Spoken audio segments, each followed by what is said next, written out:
And there's a fire that I won't slay. There's a fire but no fire brigade. Our souls tonight, we are losing this fight. Oh, help our souls tonight. There's no one on our side who's gonna help our souls tonight.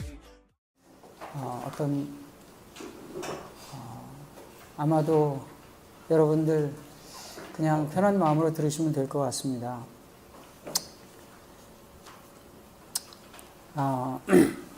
저는 평화를 만드는 일이 그리스도인이 반드시 해야 할 그리스도인의 본분이라고 생각합니다.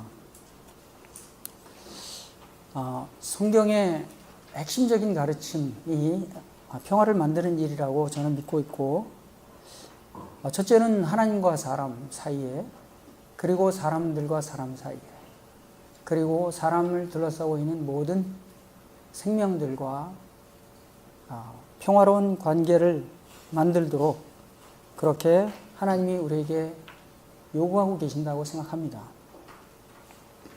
우리가 믿고 있는 예수 그리스도가 평화의 왕으로 이 땅에 오셨고, 그래서 우리는 교회에서 아주 자주 평화라는 말을 사용합니다.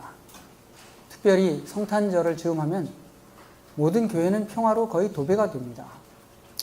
그러나 실제로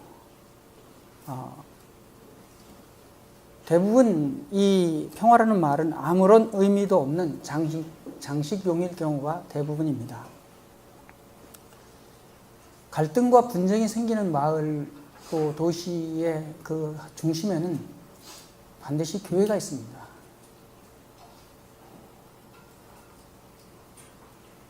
그 교회는 그 갈등과 분열 속에서 교회도 함께 부셔지고, 그리고 더 자세히 보면 그 지역사회의 갈등과 분열의 시발점이 대체적으로 교회에서 생긴다는 것이죠. 교회는 크고 작은 도시 또 마을에 누가 뭐라고 해도 아직도 여론을 주도하는 많은 사람들이 교회 안에 있습니다. 그래서 어떤 지역사회의 개발이나 어떤 변화에 대한 논의가 있을 때 교회 안에 있는 분들이 특정한 입장을 지지하거나 그것을 옹호하는 그런 태도를 제일 먼저 보이고, 또 결과적으로 그 결정에 의해서 피해를 보는 사람들이 교인들이에요. 그래서 교인들 가운데서 반대하는 사람이 또 생깁니다. 이것은 용산 그 재개발 현장에서 신용산 교회가 그러했고, 강정마을에 해군기지 건설하는 곳에서 강정교회가 그러했습니다.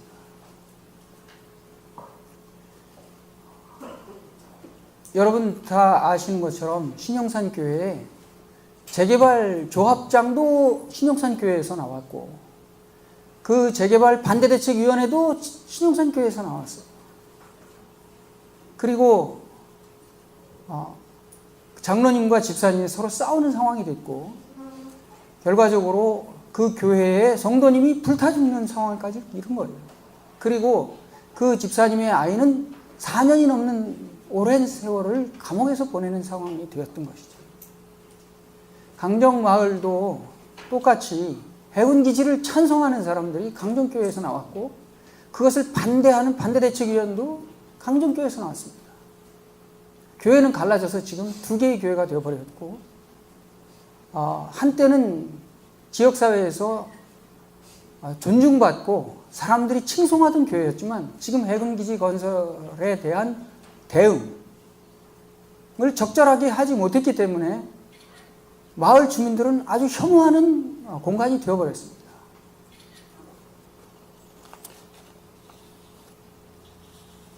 저는 우리 한국 사회가 빠른 속도로 변화하고 있고, 그리고 앞으로도 당분간 그럴 것이라고 예상하고 있는데, 이런 변화 속에서 반드시 갈등과 분쟁은 빚어지기 마련이고, 그 중심에 교회가 있다는 것.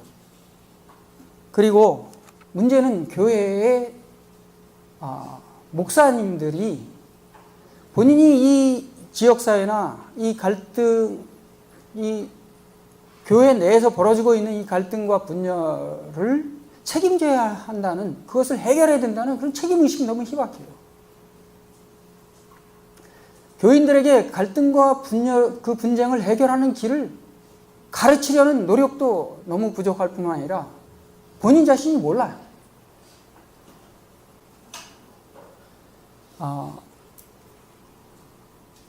저는 우리 교회가 이 그리스도인들이 평화를 만드는 사람이고 화해의 직분이 맡겨져 있다라는 것을 아주 어려서부터 철저하게 각인시키는 노력을 해 나가야 하고, 그러한 그 자아 정체성에 기초해서 그렇게 교육을 해야 된다고 봅니다.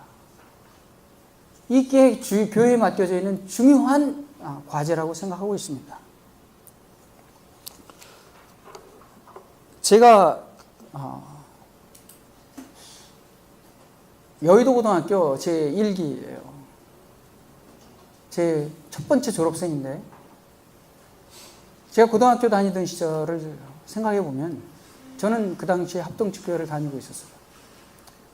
어느 날 갑자기 학교에서 학생회가 해체되고 학도호국단이라는 게 생겼어요. 이것은 준군사 조직이에요. 열병 분열을 거의 매일 했어요.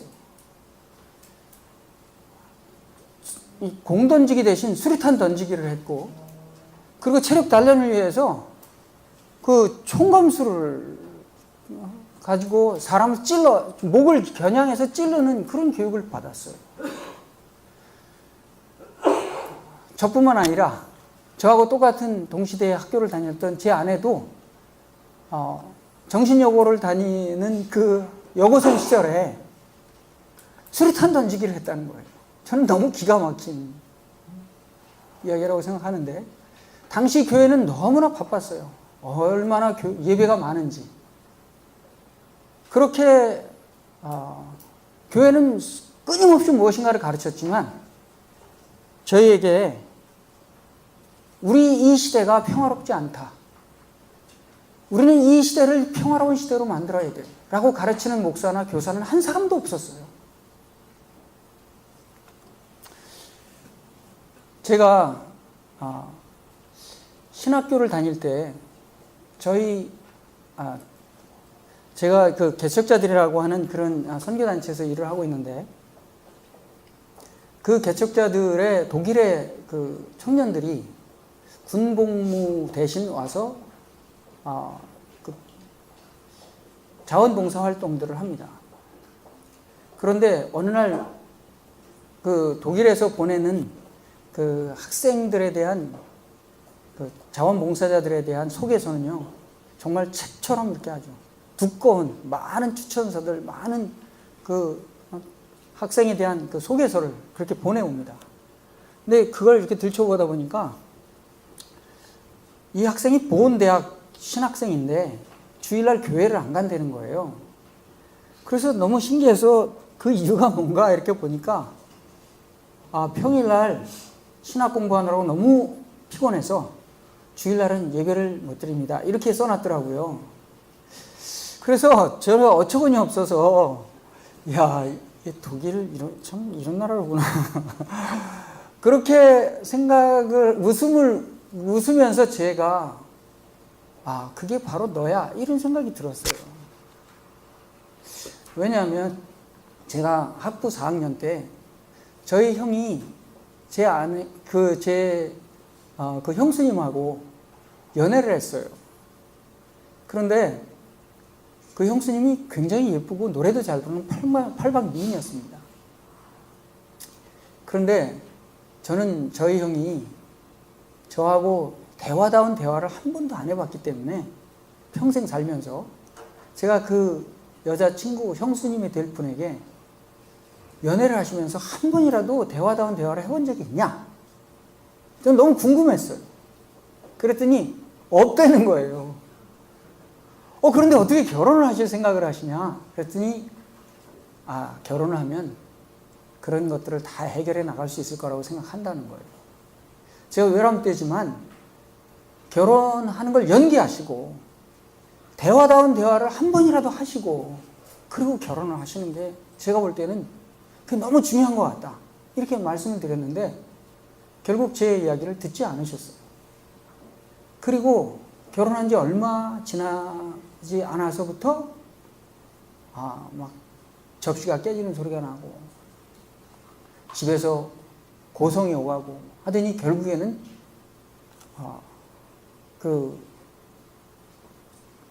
거의 별거 상태까지 간 거예요. 근데 제가 그때 방학 중에는 열심히 따라다녔어요. 저희 형을 붙들고 저희 그 형수님하고 함께 어떻게든지 이게 깨지지 않도록 해야 된다라고 생각했지만 4학년 2학기가 시작돼 있고 저는 논문을 써야 된다라는 생각 때문에 집에서 학교로 기숙사로 다시 돌아왔어요. 그리고 그 이후에 저희 형과 형수님이 이혼을 했어요. 그리고 한 6년이 지나서 어느 날 봄에 아주 화사한 봄, 저희 형이 조카를 데리고 저희 집에 찾아왔어요.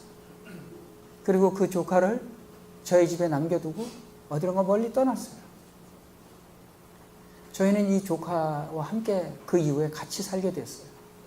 그런데 이 조카가 와서 첫날 저녁 저희 아이들을 모아놓고 안방에서 하는 말이, 너희들 어른들은 절대로 믿으면 안 돼. 이렇게 교육을 시키더라고요. 그 이후의 삶이 정말 힘들었어요. 제 아내는 그 어려운 고통을 오랜 세월 같이 겪고 다행히도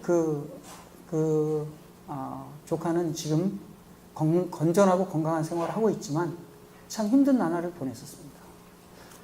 그 생각이 떠오르는 거예요. 신학교가 정말 그렇게 중요한 거였을까? 내가 졸업하는 게 그렇게 중요한 거였을까? 저는 지금이었다면 학기를 포기하고 어떻게든지 형과 형수의 관계를 회복시키기 위한 노력을 했을 거라고 생각해요. 그런데 그때는 그것을 깨닫지 못했어요.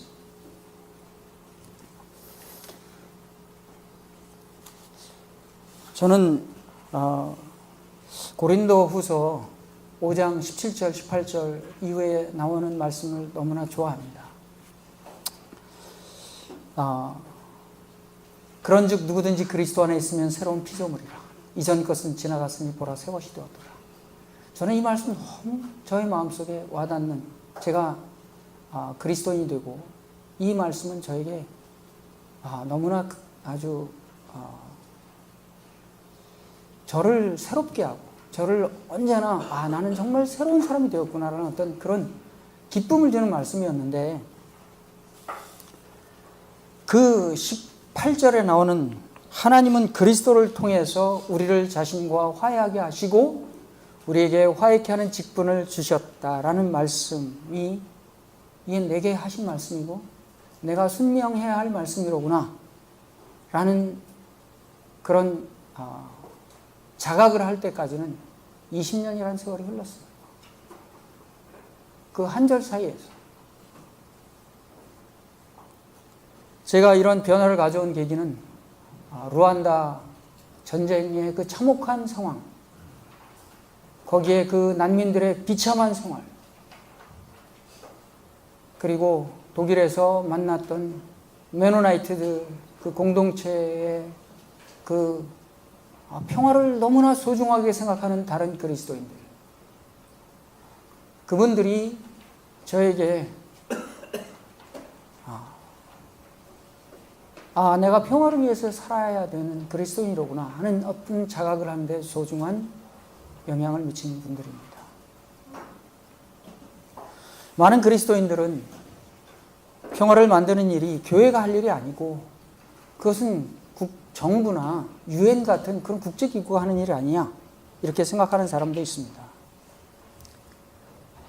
그렇지만 전쟁이 나면 군인이 의문의 여지 없이 군인이 그 상황에 대처하듯이, 저는 분쟁과 갈등이 생기면 그곳에 가까이 있는 그리스도인들과 교회가 반드시 거기에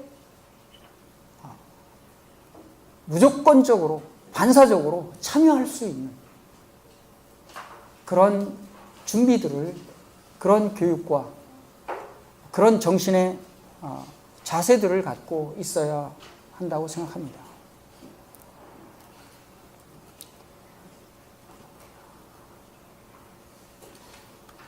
그러기 위해서 저는 평화의 또 갈등과 분쟁을 중재하고 조정하는 그런 훈련과 교육을 교회가 또 신학 대학에서 정말 중요하게 여기고 가르쳐야 할 거라고 생각합니다. 때로는 갈등의 현장에 들어선다는 것이 용기가 나지 않을 때가 참 많이 있습니다. 내가 여기에 끼어든들 무슨 해결을 할 수 있을까? 정말 괜히 나의 시간과 노력만 허비하는 거 아니야? 이런 생각이 들 때가 정말 많아요. 실제로 그렇게 참여해서 좋은 결과를 보는 경우도 실제 적습니다. 그럼에도 불구하고 저는 우리가 이것은 하나님이 우리에게 맡기신 우리의 과제다 라는 그리스도인, 평화를 만드는 사람, 화해케 하는 직분을 맡은 자라는 정체성을 갖고 그 실패할 것이냐 성공할 것이냐라는 것을 넘어서서 이것은 나의 과제야 라고 생각하고 거기 참여해야 하고, 그리고 하나님께서 우리에게 일을 맡기셨으면 반드시 맡긴 우리에게 그 일을 해결할 수 있는 힘과 지혜도 주실 것이라는 믿음을 갖고 그렇게 참여해 나가야만 한다고 생각합니다. 이것이 해군기지가 지금 지어지고 바다와 육상에서 엄청난 그런 작업들이 진행되고 있는 상황 속에서도 그 현장에 저를 세우게 하는 하나님의 명령이라고 저는 생각하고 있습니다.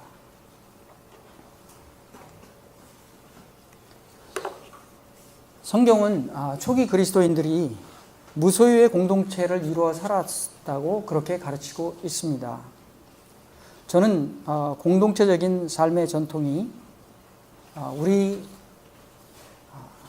우리들에게 평화를 만들기 위해서 살아가야 할 사람들에게 남긴 교회의 가장 소중한 유산이라고 생각합니다. 그래서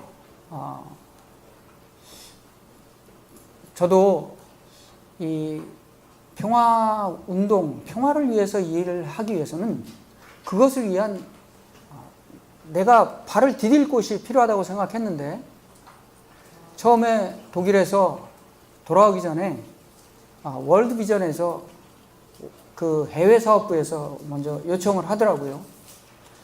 그런데 그때 해외 사업부에 제가 갔더니 제가 독일에서 돌아오기도 전에 벌써 임명이 되어 있어요. 근데 그 당시 오재식 명예회장님을 만나 뵙고, 저는 여기서 평화를 위해서 일하고 싶고 평화를 위해서 일할 팀을 만들고 싶다라고 하니까 오재식 선생님이 저를 그날 해직하더라고요. 예, 거기에는 결심제도 있고 들어와서 하나씩 어른들의 얘기를 들어가면서 할 일이지 들어오기도 전에 시건방지다 이런 이야기를 들었어요. 그 이후에 평화를 위해서 일하고 싶은데 내게 누군가 월급을 줄 수 있는 곳이 있나? 교회든 학교든 아무리 찾아봐도 그런 곳은 없다는 생각이 들어서 내가 친구들이 다 목사들이니까 성미는 있을 테니 내가 교회에 가서 성미를 얻어서 국어를 해서 먹고 살더라도 평화를 위해서 일하고 싶다 이런 생각을 했었어요. 근데 그것을 위해서 정말 필요한 것은 공동체가 아닌가. 그래서 그렇게 평화를 위해서 함께 일할 그런 젊은이들과 함께 평화를 위한 공동체를 만들자라는 생각을 했습니다. 그런데 그런 공동체의 시발은 90년대 초반에 제가 용산에 있는 보강중앙교회라고 하는 교회의 청년부 전도사로 있을 때 그 청년들과 함께 참 끈끈한 어떤 유대를 갖고 이 젊은이들과 분쟁 지역도 같이 방문하고 세계를 품는 기도 모임이라는 기도 모임을 90년대 초반서부터 매주 예배가 끝난 다음 텅 빈 어두운 지하실에 모여서 이 세계의 분쟁과 갈등, 재난의 지역에서 고통을 겪고 있는 사람들과 그곳에서 일하고 있는 선교사님들을 위한 기도 모임을 해왔는데 그 기도 모임을 꾸준히 하면서 이 기도 모임이 자라서 결국 공동체가, 개척자들이라고 하는 공동체가 되었습니다. 저희는 그 공동체를 결성하면서 우리가 살아가고 있는 이 시대의 도전에 적극적으로 응답하는 삶을 살아가기 위해서 10가지의 신조를 함께 세우게 되었습니다. 첫 번째로는 가족이나 부족, 민족이나 국가의 이익보다 인류의 정의와 평화를 더욱 소중히 여긴다. 우리는 세계에서 일어나는 심각한 분쟁, 자연재해에 응답하기 위해 노력한다. 우리는 화해를 위한 희생을 감수한다. 우리는 고아와 과부와 나그네를 보호하시는 야훼 하나님의 뜻을 따라 이 땅의 소외당하고 차별받는 가난하고 약한 자들을 보호한다. 우리는 거짓을 말하지 않는다. 우리는 무기나 군사화에 반대하고 비폭력을 추구한다. 우리는 유산을 상속받지도 상속하지도 않으며 우리 소유물에 대하여 정직이적인 삶을 산다. 우리는 공동체로 산다. 우리는 그리스도인의 어떤 개인이나 집단의 이익과 이데올로기를 강화시키기 위한 충성을 맹세하지 않는다. 우리는 불의한 특권을 거부한다. 이 신조의 기초에 공동체를 세우게 되었고 그 공동체가 지금 저희가 하고 있는 동티모르, 아체, 아프가니스탄, 제주 이런 여러 분쟁과 갈등 지역에서의 활동을 지탱하고 그 일을 가능하게 하는 그런 기반이 되어 있습니다. 초대교회가 공동체를 이루어 살려는 이유는 명백했다고 생각합니다. 그것은 어려움을 당하는 지체가 없도록 하기 위해서였다고 생각합니다. 공동체란 최선의 삶, 자신이 가장 원하는 삶을 살려고 하는 사람은 공동체에서 절대 살 수 없습니다. 공동체 안에 살려고 하는 사람들은 차선의 삶을 모두가 함께 선택하기를 원하는 사람들이 살 수 있는 것이죠. 저희는 실제적으로 공동체에 살면서 분쟁과 갈등 지역에서 활동하는 우리 요원이 업무 중에 장애를 입거나 사망을 하는 상황이 불가피하게 일어날 것이다. 그때 유가족을 평생 돌보기 위해서 공동체가 필요하다고 생각하게 되었습니다. 또 스태프들은 분쟁 지역에서 활동할 때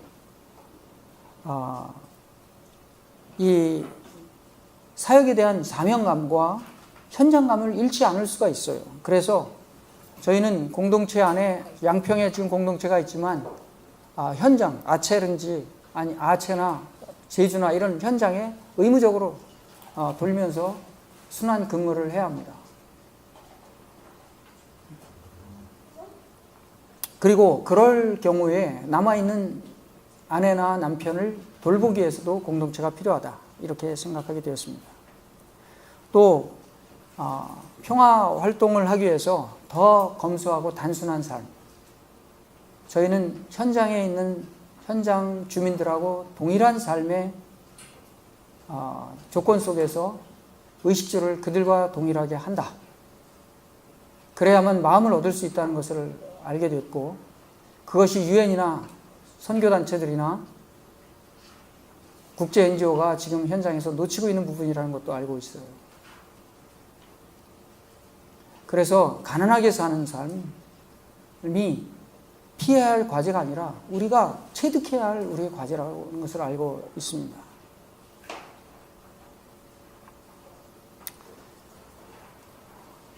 공동체는 우리뿐만 아니라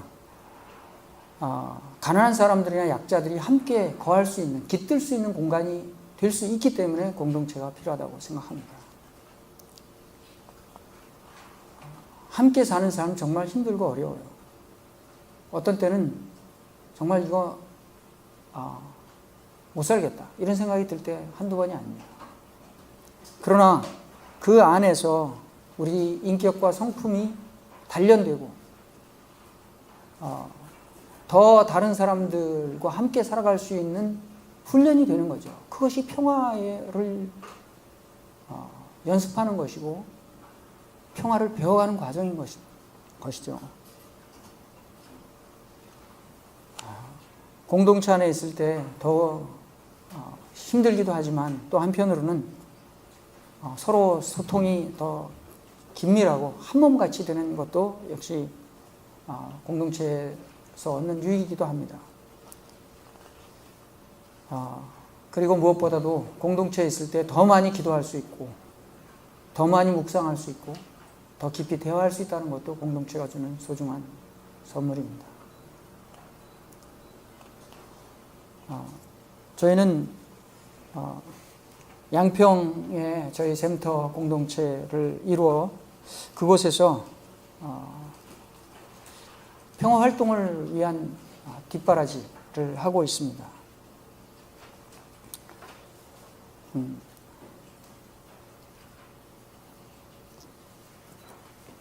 이렇게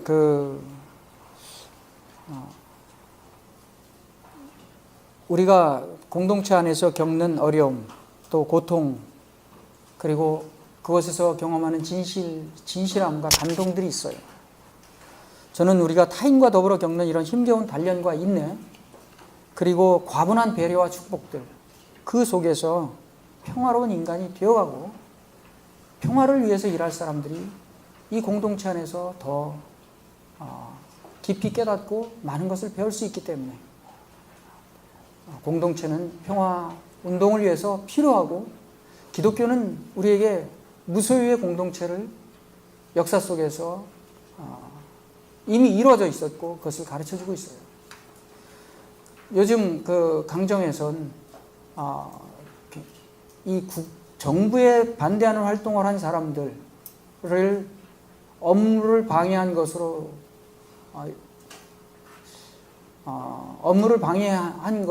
처벌하기 위해서 형사 처벌뿐만 아니라 벌금이 엄청나게 내려오고 있어요. 약 30명의 그 활동가와 주민들에게 32억의 벌금이 떨어졌어요. 저희 한 사람당 1억 정도씩 갚아야 되는 상황이에요. 저도 거기 소속돼 있고, 그리고 개척자들 단체도 거기 올라와 있어요. 개척자들 돈이 1억도 없지만 모든 재산이 다 날아갈 판이에요.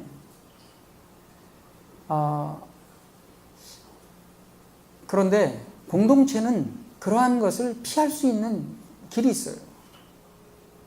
평화운동을 앞으로 하려면 앞으로 이런 그 구상권이라는 것, 구상권이라는 것은 좀 복잡하지만 어떤 사람이 사업을 발주했을 때 그 사업하는 사람이 어떤 제3자 때문에 손해를 보게 되면 그것을 사업을 발주한 사람한테 손해본 것을 요구하게 되죠. 그럼 발주한 사람이 그것을 돈을 갚아주고 그 손해본 만큼을 가해자에게 요구하는 권리입니다. 지금 마을 주민들과 활동가들이 그렇게 그 구상권 때문에 다 발이 묶여 있는데, 무소유의 공동체에서 사는 사람들, 돈이 하나도 없는 사람은 정말 용감한 사람이 되는 거예요. 아무것도 거기에 걸릴 게 없어요.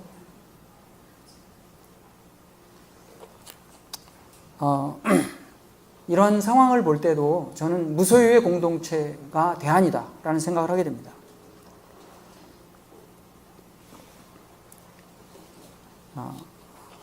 저는 평화 활동을 하면서 모든 일이 기도로부터 시작된다는 것을 경험하게 됩니다. 평화운동가는 평화를 가르치는 세련된 언변이나 비폭력적인 저항의 기술을 사용하는 사람이 아닙니다. 저는 실제로요, 비폭력 대화, 비폭력적인 그 교육을 하는 사람들이 얼마나 폭력적이고 얼마나 갈등과 분쟁의 중심에 서게 되고 평화롭지 않은지 잘 알고 있어요. 많은 평화운동 단체들이 평화롭지 않습니다. 정말 평화운동을 하려면 우리 마음속에 평화가 있어요. 저는 그러한 평화운동가의 전형을 간디 같은 분에게서 봅니다. 마틴 루터 킹 목사님도 그의 전기를 보니까 그런 분 같아 보여요. 그런데 간디의 삶 속에는 그런 평화의 영성을 위해서 끊임없이 기도하고 끊임없이 묵상하고 단식하고 침묵하는 시간들이 있었어요. 이것이 많은 평화활동가에게 없는 부분입니다. 그리스도인들이 평화를 위해서 일하는 그리스도인에게 기대할 수 있는 삶의 성품들이에요. 어떤 이들은 반전 평화운동의 근원적인 힘을 분노에서 찾는 분들이 많아요. 그래서 불의한 정치가나 무자비한 권력가나 인색한 부자들을 향해서 아주 말할 수 없는 험담과 분노와 욕설을 가하는 것이 마치 용기고 정의고 그것이 그 평화를 위해서 하는 일이라고 착각하는 분들이 많아요. 저는 강정에서도요, 많은 그 종교인들도 있습니다. 심지어는 신부님들도 많이 계신데 너무 욕설을 많이 하셔.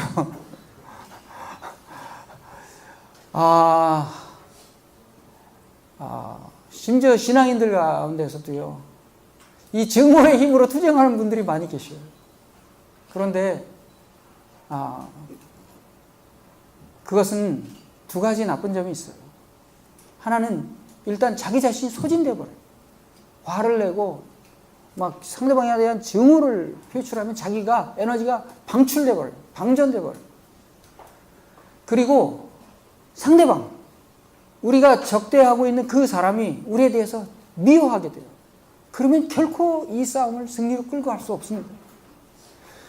우리가 싸우는 그 적이 우리를 존경해야 합니다. 나하고 생각은 다르지만 저 사람은 나를 인격적으로 대하고 있고 나를 존중하고 있다는 그 분명한 인식을 심어줘야 합니다.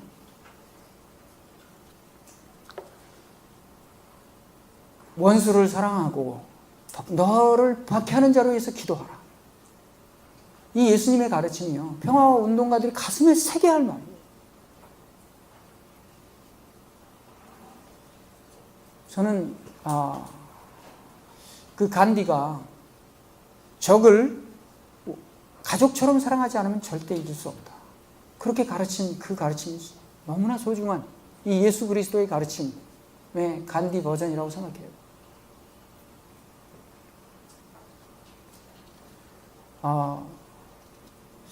악과 악인을 구분하는 것. 여러분, 악을 철저히 증오해야 합니다.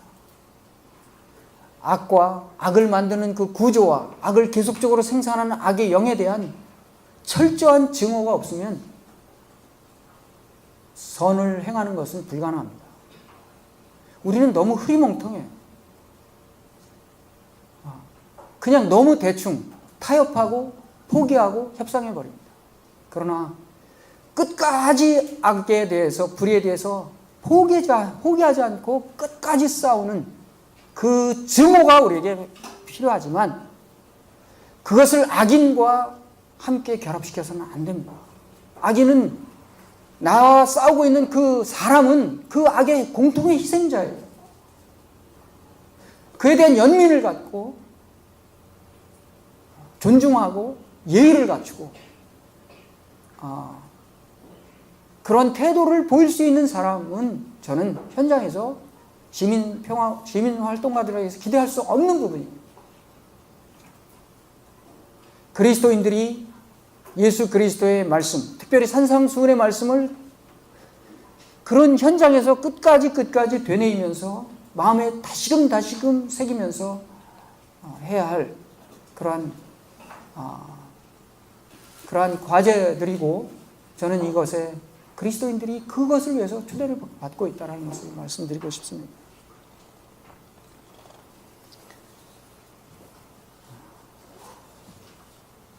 제가 강정에 처음 갔을 때 2011년 겨울이었습니다. 여름 1월 달이었는데, 그 강정 마을은 여러 가지 법적인 투쟁을 했지만 다 패소했어요. 정말 너무 어처구니가 없었어요. 해군이 해녀라고 해야 60명 정도밖에 안 되는데 그 사람들을 매수했어요.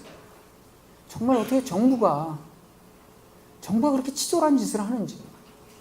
해녀들을 매수하고 어촌계에게 이권을 약속하고 해군 기지가 들어설 바다에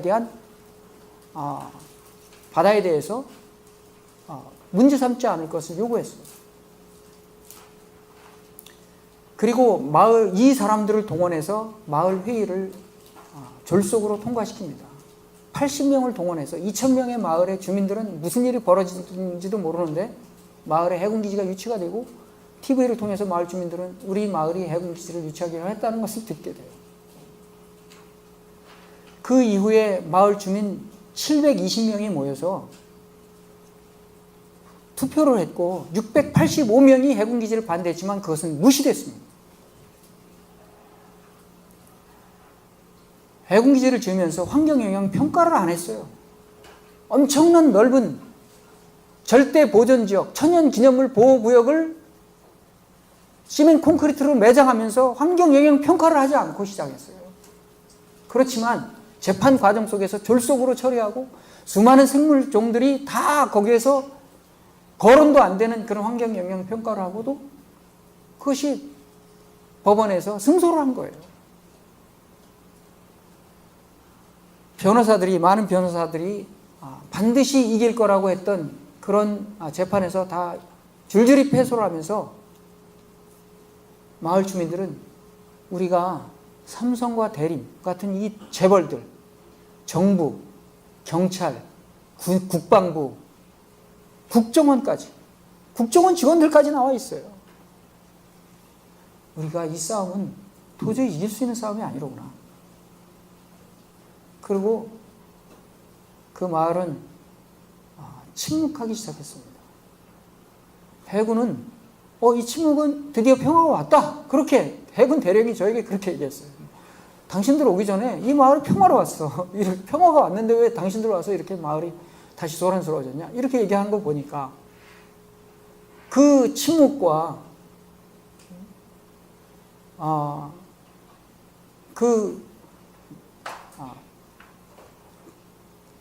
이분들이 깊은 시리와 낙심 속에 있는 그 상황을 평화로운 상황이라고 이해하고 있더라고요.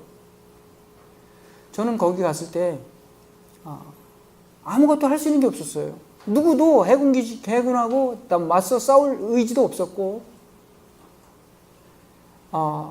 모든 사람들은 실망과 좌절 속에 있었지만 저에게는 할 수 있는 일이 있다고 생각했어요. 그것은 기도하는 일이죠. 바닷가에 아주 넓은 거대한 바위가 있어요. 구럼비라는 바위인데 길이가 약 1.2km고 폭이 한 500m 되는 넓은 바위예요. 곳곳에 샘이 솟아요. 그 용천수를 그냥 마실 수 있는 그런 맑은 물들이 막 여기저기서 솟아오르고, 정말 몽환적인 그런 어떤 아주 환상적인 그런 바위인데, 저는 그 바위가 내가 하나님께 기도하는 제단같이 느껴졌어요. 제가 드린 기도는, 하나님, 이 마을 주민들이 이 침묵을 깨고 자기 마음속에 있는 옳다고 생각하는 바를 소리내어 얘기할 수 있도록 해주십시오.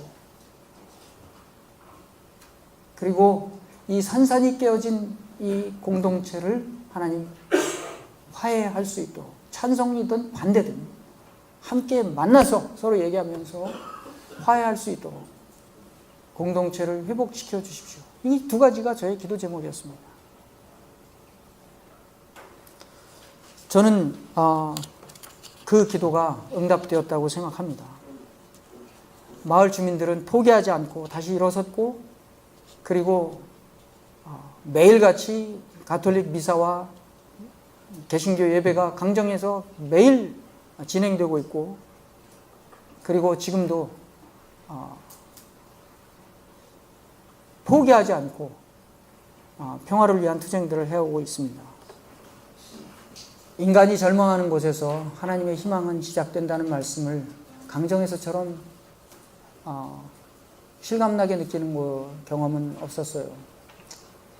이 시민사회단체들이라는 것이 어떤 여론과 미디어가 집중을 하고 많은 사람들이 관심을 보이면 들끓습니다. 마치 모든 일을 자진해서 해줄 것처럼 그렇게 앞장서서 주도권 다툼까지 해요.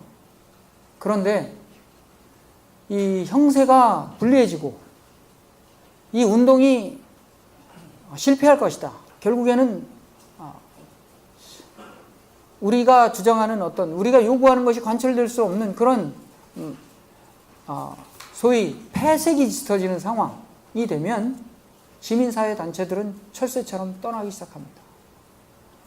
출구 전략이라는 그런 애매모호한 용어를 이야기하면서 나갈 국리들을 하게 되는 것이죠. 그런 암울한 상황 속에서 끝까지 남아서 불의는 불이고, 아무리 강자가 불의한 힘으로 압도를 하고 제압을 한다 할지라도 너희는 잘못됐어 라고 얘기할 수 있는 사람들, 끝까지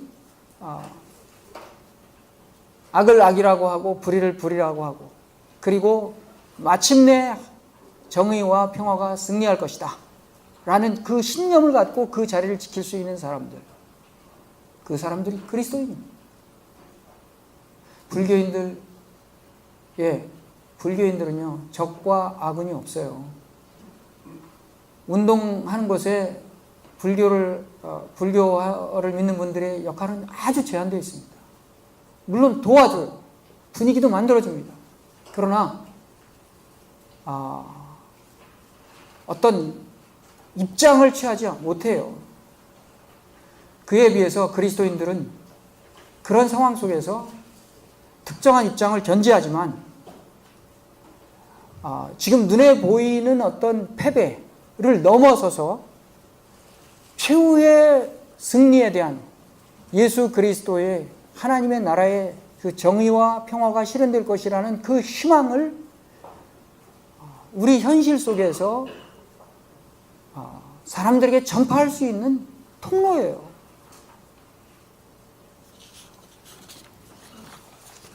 저는 평화의 길이 십자가의 길과 같다고 생각합니다.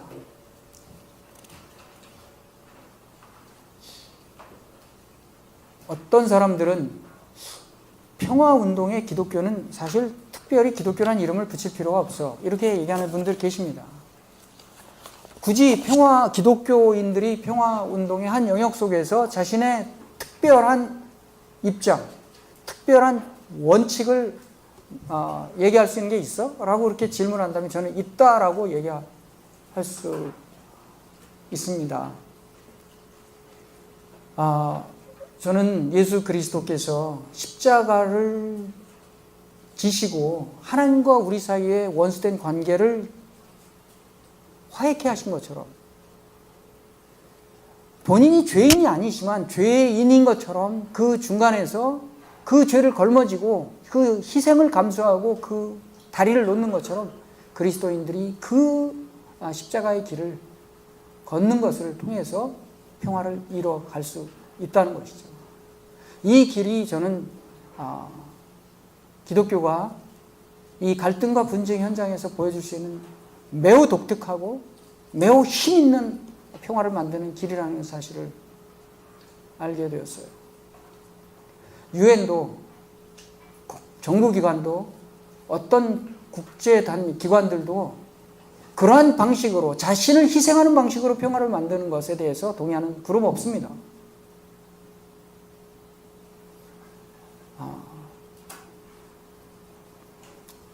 그러나 저는 이것이 사실은 기독교의 독특한 가장 아주 우리 그리스도인들이 보여줄 수 있는 가장 전형적인 성경적이고 기독교적인 길이기도 하지만 다른 한편으로는 이것이 매우 보편적이고 매우 우주적인 원칙이라는 사실도 우리가 현장에서 발견하게 돼요. 여러분, 희생이라는 것은 어머니가 우리 가정에서 우리에게 우리 일생도록 하시는 일이에요. 이 자기를 희생해서 평화를 만드는 것은 기독교의 전유물만은 아닙니다. 이것은 우리 사회 곳곳에서 있는 것이지만 예수 그리스도가 표본적으로 이렇게 보여주신 일이라고 보여지는 것이죠. 저는 안 믿는 사람들이나 다른 종교를 믿는 사람들 가운데서도 이렇게 자신을 희생해서 평화를 만드는 사람이 있고, 예수 그리스도를 믿는 사람 가운데서도 철저히 이기적이고 자기를 위해서 다른 사람을 희생시키는 사람들도 얼마든지 있습니다. 저는 입으로 고백하는 예수 그리스도, 입으로 고백하는 십자가가 중요한 것이 아니라 실제 실현되고 있는 현상으로서의 십자가가 중요하다고 생각하고, 그것은 거룩한 것이고 거기에는 신성한 하나님의 기운이 깃들여 있다고 생각하고요. 하나님의 역사는 그리스도인들뿐만 아니라 기독교 안에서뿐만 아니라 우리 이 기독교의 울타리를 넘어서서 보편적으로 많은 사람들에게 하나님이 믿는 자나 안 믿는 자나 불의한 자나 악한 자나 햇빛과 비를 내려주시듯이 그분의 그 평화의 마음은 우리가 예상하는 것과는 달리 하나님의 방식을 통해서 그분의 뜻에 의해서 수많은 사람들에게 지금 하나님이 공급해 주고 있다는 사실을 현장에서 보게 돼요. 저는 이 하나님이 우리에게 예수 그리스도를 통해서 하나님의 나라로 가는 것, 그것 뿐 아니라 또 하나의 길을 우리에게 제시해 주셨다고 생각합니다. 그것은 평화라고 생각합니다. 사실 그리스도가 평화이시니까 이것은 어찌 보면 회전문처럼 하나의 문이라고 생각해요. 그런데 예수 그리스도를 통해서 하나님께 나오는 길은 교회라는 문턱을 넘는 것이지만 평화에 함께 참여해서 하나님께로 나오는 길은 교회, 기독교의 문턱을 넘지 않고 이 세상에서 하나님께로 나아가는 문처럼 보여요.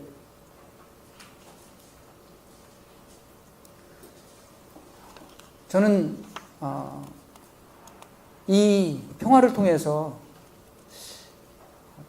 안 믿는 사람들이 그리스도를 믿게 되는 그러한 길로 나오는 경우들을 보았고, 그리고 어떤 경우에는 자신의 신앙을 이슬람과 같은 그런 자신의 신앙을 버리지는 않지만 예수 그리스도의 십자가의 삶을 자신의 삶 속에서 구체적으로 실현해 나가려고 하는 그런 젊은이들을 보게 돼요.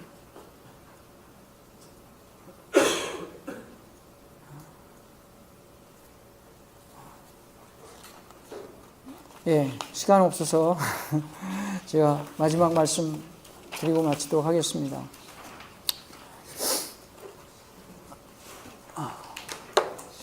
여러 젊은이들이 여기 함께 해 있는데요. 제가 젊은 여러분들에게 부탁드리고 싶은 것은 여러분 생애의 최소한 1년 혹은 2년은 하나님의 나라를 위해서 복무해 주시기를 부탁드립니다. 우리가 대한민국을 위해서 군복무를 하지요. 그러나 누가 하나님의 나라를 위해서 복무합니까? 우리가 다 국가를 위해서 애국하지만 특별히 젊은 시절에 그 소중한 시간을 띄어서 국가를 위해서 의무 복무를 합니다. 저는 하나님 나라를 위한 의무 공무에 여러분 참여해 주시기를 바라요. 왜냐하면 절실히 필요하니까. 전쟁터에 수많은 남자들이 총을 들고 살상합니다.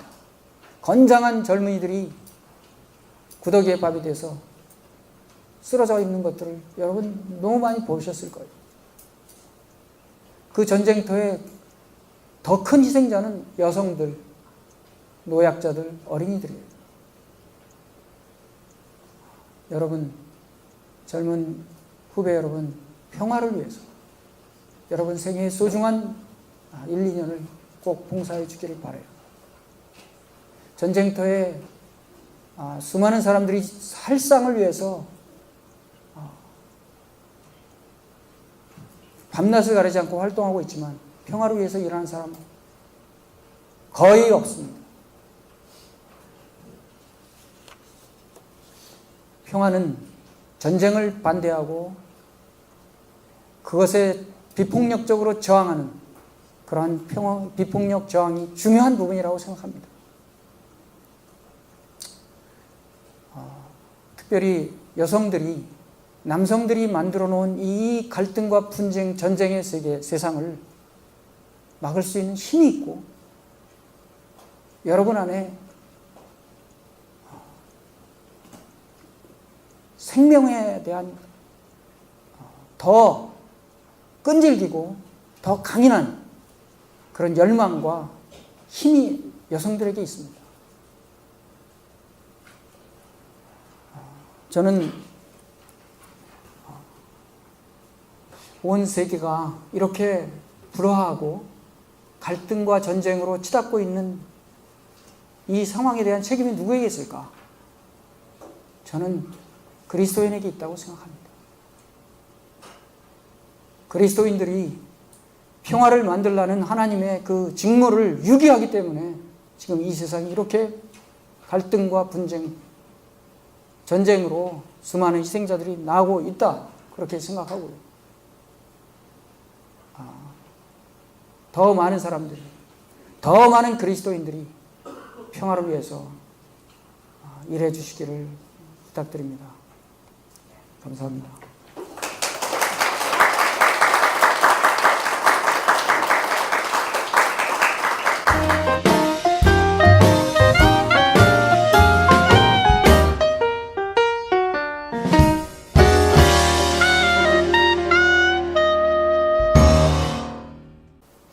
그런 준비들을, 그런 교육과 그런 정신의 자세들을 갖고 있어야 한다고 생각합니다.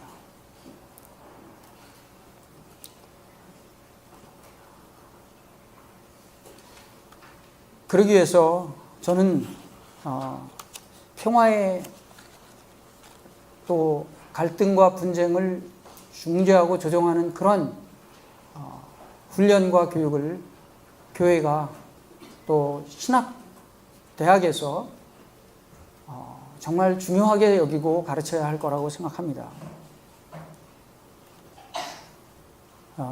때로는 갈등의 현장에 들어선다는 것이 용기가 나지 않을 때가 참 많이 있습니다. 내가 여기에 끼어든들 무슨 해결을 할 수 있을까? 정말 괜히 나의 시간과 노력만 허비하는 거 아니야? 이런 생각이 들 때가 정말 많아요. 실제로 그렇게 참여해서 좋은 결과를 보는 경우도 실제 적습니다. 그럼에도 불구하고 저는 우리가 이것은 하나님이 우리에게 맡기신 우리의 과제다 라는 그리스도인, 평화를 만드는 사람, 화해케 하는 직분을 맡은 자라는 정체성을 갖고 그 실패할 것이냐 성공할 것이냐라는 것을 넘어서서 이것은 나의 과제야 라고 생각하고 거기 참여해야 하고, 그리고 하나님께서 우리에게 일을 맡기셨으면 반드시 맡긴 우리에게 그 일을 해결할 수 있는 힘과 지혜도 주실 것이라는 믿음을 갖고 그렇게 참여해 나가야만 한다고 생각합니다. 이것이 해군기지가 지금 지어지고 바다와 육상에서 엄청난 그런 작업들이 진행되고 있는 상황 속에서도 그 현장에 저를 세우게 하는 하나님의 명령이라고 저는 생각하고 있습니다.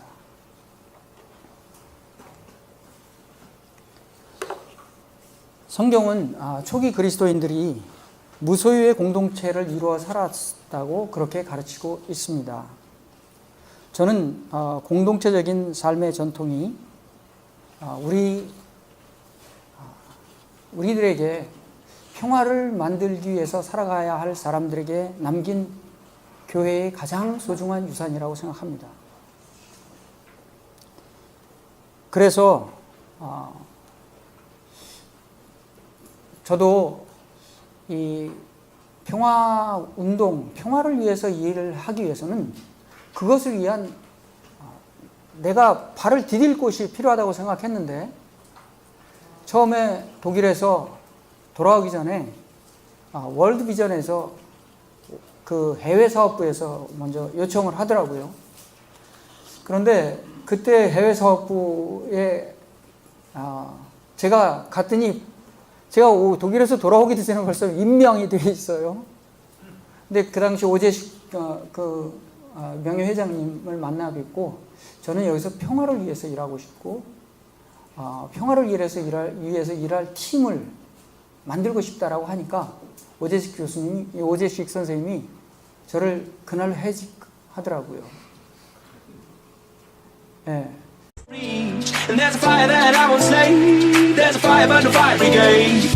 Help our souls tonight, we are losing this fight. Oh, help our souls tonight. There's no one on our side who's gonna help our souls tonight.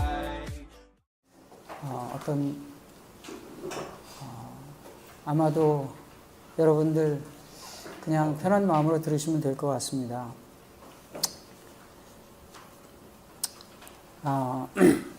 저는 평화를 만드는 일이 그리스도인이 반드시 해야 할 그리스도인의 본분이라고 생각합니다.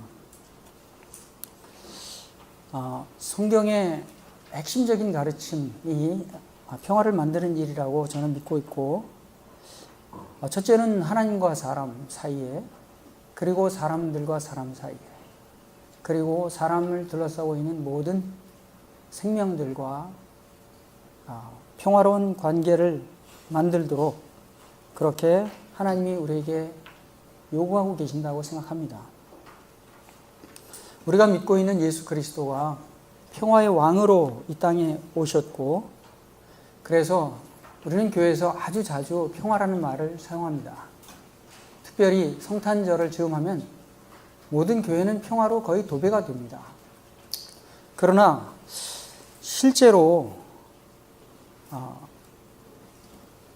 대부분 이 평화라는 말은 아무런 의미도 없는 장식용일 경우가 대부분입니다. 갈등과 분쟁이 생기는 마을, 또 도시의 그 중심에는 반드시 교회가 있습니다.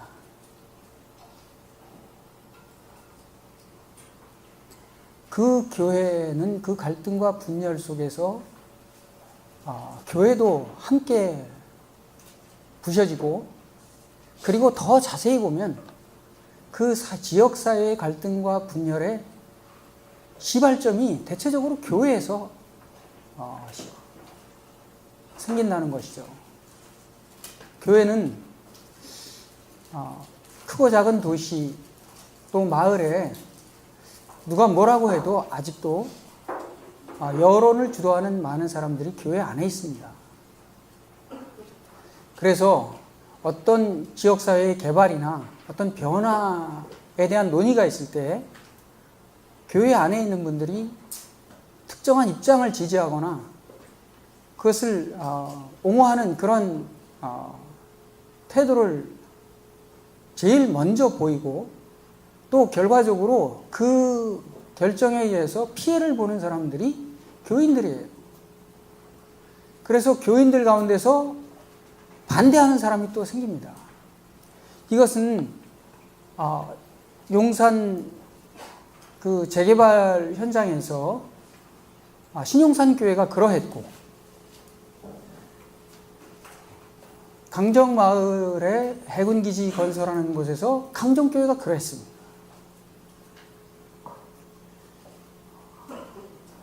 여러분 다 아시는 것처럼 신영산교회에 재개발 조합장도 신영산교회에서 나왔고, 그 재개발 반대대책위원회도 신영산교회에서 나왔어요. 그리고 장로님과 집사님이 서로 싸우는 상황이 됐고, 결과적으로 그 교회의 성도님이 불타 죽는 상황까지 이른 거예요. 그리고 그 집사님의 아이는 4년이 넘는 오랜 세월을 감옥에서 보내는 상황이 되었던 것이죠. 강정마을도 똑같이 해군기지를 찬성하는 사람들이 강정교회에서 나왔고, 그것을 반대하는 반대대책위원도 강정교회에서 나왔습니다. 교회는 갈라져서 지금 두 개의 교회가 되어버렸고, 한때는 지역사회에서 존중받고 사람들이 칭송하던 교회였지만, 지금 해군기지 건설에 대한 대응을 적절하게 하지 못했기 때문에 마을 주민들은 아주 혐오하는 공간이 되어버렸습니다.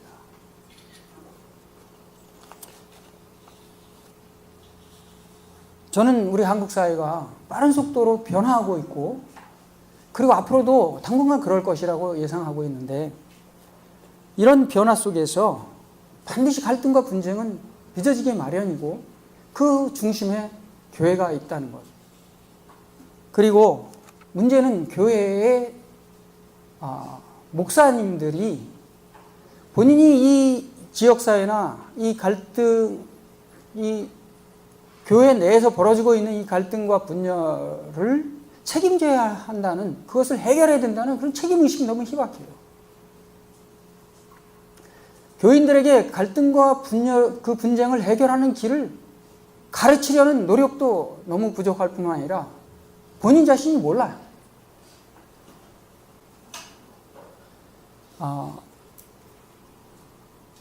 저는 우리 교회가 이 그리스도인들이 평화를 만드는 사람이고 화해의 직분이 맡겨져 있다라는 것을 아주 어려서부터 철저하게 각인시키는 노력을 해 나가야 하고, 그러한 그 자아 정체성에 기초해서 그렇게 교육을 해야 된다고 봅니다.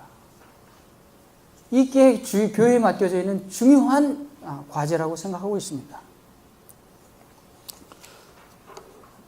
제가 여의도고등학교 제1기예요. 제 첫 번째 졸업생인데, 제가 고등학교 다니던 시절을 생각해 보면 저는 그 당시에 합동축교회를 다니고 있었어요. 어느 날 갑자기 학교에서 학생회가 해체되고 학도호국단이라는 게 생겼어요. 이것은 준군사 조직이에요. 열병 분열을 거의 매일 했어요. 공 던지기 대신 수류탄 던지기를 했고, 그리고 체력 단련을 위해서 그 총검수를 가지고 사람을 목을 겨냥해서 찌르는 그런 교육을 받았어요.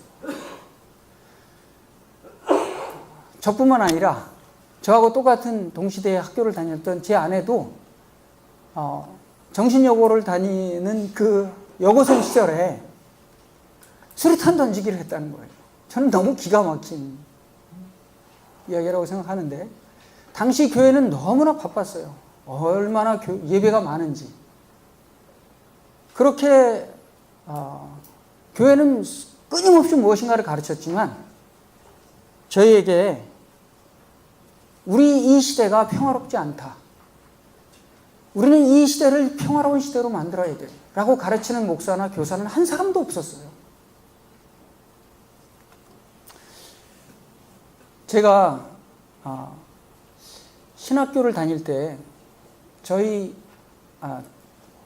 제가 그 개척자들이라고 하는 그런 선교단체에서 일을 하고 있는데, 그 개척자들의 독일의 그 청년들이 군복무 대신 와서 자원봉사 활동들을 합니다. 그런데 어느 날 그 독일에서 보내는 그 학생들에 대한 그 자원봉사자들에 대한 소개서는요, 정말 책처럼 이렇게 아주 두꺼운 많은 추천서들, 많은 그 학생에 대한 그 소개서를 그렇게 보내옵니다. 근데 그걸 이렇게 들춰보다 보니까 이 학생이 보온대학 신학생인데 주일날 교회를 안 간다는 거예요. 그래서 너무 신기해서 그 이유가 뭔가 이렇게 보니까 평일날 신학 공부하느라고 너무 피곤해서 주일날은 예배를 못 드립니다. 이렇게 써놨더라고요. 그래서 저는 어처구니 없어서 독일 이런 나라로구나. 그렇게 웃으면서 제가 그게 바로 너야, 이런 생각이 들었어요. 왜냐하면 제가 학부 4학년 때 저희 형이 제 형수님하고 연애를 했어요.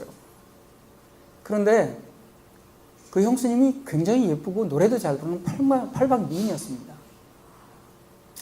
그런데 저는 저희 형이 저하고 대화다운 대화를 한 번도 안 해봤기 때문에 평생 살면서 제가 그 여자친구 형수님이 될 분에게 연애를 하시면서 한 번이라도 대화다운 대화를 해본 적이 있냐? 저는 너무 궁금했어요. 그랬더니 없다는 거예요. 그런데 어떻게 결혼을 하실 생각을 하시냐? 그랬더니 결혼을 하면 그런 것들을 다 해결해 나갈 수 있을 거라고 생각한다는 거예요. 제가 외람되지만 결혼하는 걸 연기하시고 대화다운 대화를 한 번이라도 하시고 그리고 결혼을 하시는 게 제가 볼 때는 그게 너무 중요한 것 같다, 이렇게 말씀을 드렸는데 결국 제 이야기를 듣지 않으셨어요. 그리고 결혼한 지 얼마 지나지 않아서부터 막 접시가 깨지는 소리가 나고 집에서 고성이 오가고 하더니 결국에는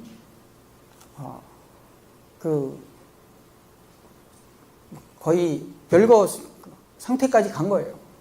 근데 제가 그때 방학 중에는 열심히 따라다녔어요. 저희 형을 붙들고 저희 그 형수님하고 함께 어떻게든지 이게 깨지지 않도록 해야 된다라고 생각했지만 4학년 2학기가 시작돼 있고 저는 논문을 써야 된다라는 생각 때문에 집에서 학교로 기숙사로 다시 돌아왔어요.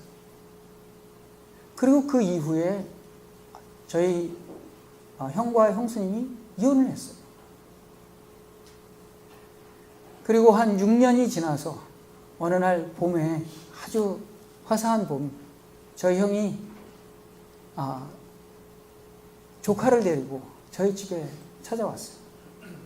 그리고 그 조카를 저희 집에 남겨두고 어디론가 멀리 떠났어요. 저희는 이 조카와 함께 그 이후에 같이 살게 됐어요.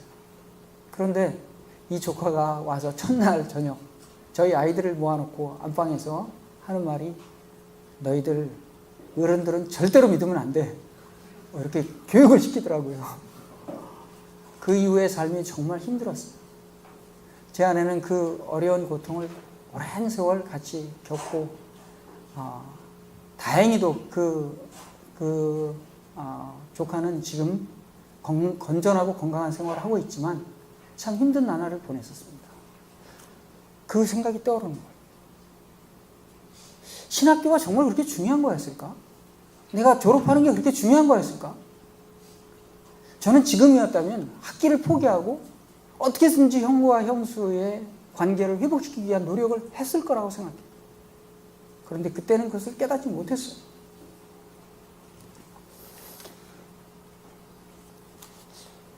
저는 고린도 후서 5장 17절, 18절 이후에 나오는 말씀을 너무나 좋아합니다. 그런즉 누구든지 그리스도 안에 있으면 새로운 피조물이라. 이전 것은 지나갔으니 보라 새 것이 되었더라. 저는 이 말씀 너무 저희 마음속에 와닿는, 제가 그리스도인이 되고 이 말씀은 저에게 너무나 아주 저를 새롭게 하고 저를 언제나 나는 정말 새로운 사람이 되었구나라는 어떤 그런 기쁨을 주는 말씀이었는데, 그 18절에 나오는 하나님은 그리스도를 통해서 우리를 자신과 화해하게 하시고 우리에게 화해케 하는 직분을 주셨다라는 말씀이, 이게 내게 하신 말씀이고 내가 순명해야 할 말씀이로구나 라는 그런 자각을 할 때까지는 20년이라는 세월이 흘렀어요. 그 한 절 사이에서 제가 이런 변화를 가져온 계기는 루안다 전쟁의 그 참혹한 상황, 거기에 그 난민들의 비참한 생활, 그리고 독일에서 만났던 메노나이트들 그 공동체의 그 평화를 너무나 소중하게 생각하는 다른 그리스도인들, 그분들이 저에게 내가 평화를 위해서 살아야 되는 그리스도인이로구나 하는 어떤 자각을 하는데 소중한 영향을 미치는 분들입니다. 많은 그리스도인들은 평화를 만드는 일이 교회가 할 일이 아니고 그것은 정부나 UN 같은 그런 국제기구가 하는 일이 아니야, 이렇게 생각하는 사람도 있습니다. 그렇지만 전쟁이 나면 군인이 의문의 여지 없이 군인이 그 상황에 대처하듯이, 저는 분쟁과 갈등이 생기면 그곳에 가까이 있는 그리스도인들과 교회가 반드시 거기에 무조건적으로 반사적으로 참여할 수 있는